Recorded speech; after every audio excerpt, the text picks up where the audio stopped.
Hi guys, আজি মই chicken korma বনাম। আহকচোন চাওঁ কেনেকৈ বনায়। চিকেন কুৰ্মা বনাবলৈ প্ৰথমে মই এটা বলত আধা কেজি চিকেন উলিয়াই লৈছোঁ আৰু লগতে মছলাখিনি ৰেডি কৰি লৈছোঁ। এতিয়া চিকেনখিনিত 2 চামুচ আদা নহৰু পেষ্ট দিম আৰু 1.5 চামুচমান ধনিয়া গুড়া দিম। তাৰ পাছত 1 চামুচ জিৰা গুড়া দিম। তাৰ পাছত আধা চামুচ জালুকৰ গুড়া দিম আৰু কাটি থোৱা জলকীয়া 1 চামুচমান দি দিম। তাৰ পাছত এতিয়া 4 চামুচমান দৈ দি দিম। দৈখিনি দিয়াৰ পাছত আমি মাংসখিনি ভালকৈ সানি আধা ঘণ্টাৰ কাৰণে মেৰিনেট হ'বলৈ থৈ দিম।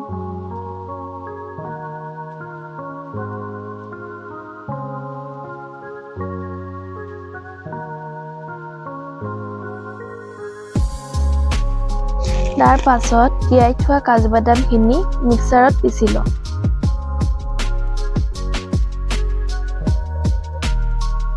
লগতে কাটি লোৱা পিঁয়াজখিনিটাও মিক্সাৰত পিচি লওঁ। তাৰ পাছত আমি এতিয়া শুকান মছলাখিনি ৰেডি কৰি ল'ম। মছলাখিনি ৰেডি কৰাৰ পাছত এতিয়া আমি গেছৰ ফ্লেমটো অন কৰি ল'লোঁ।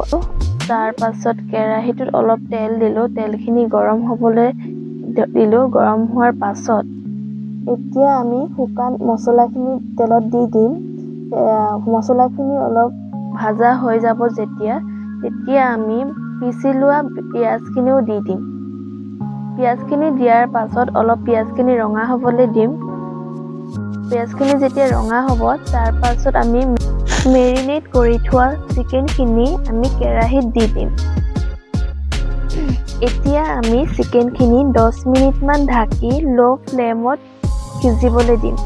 যেতিয়া আমাৰ চিকেনখিনি অলপ বইল হৈ যাব তেতিয়া আমি পিচি লোৱা বাদামখিনি দি দিম।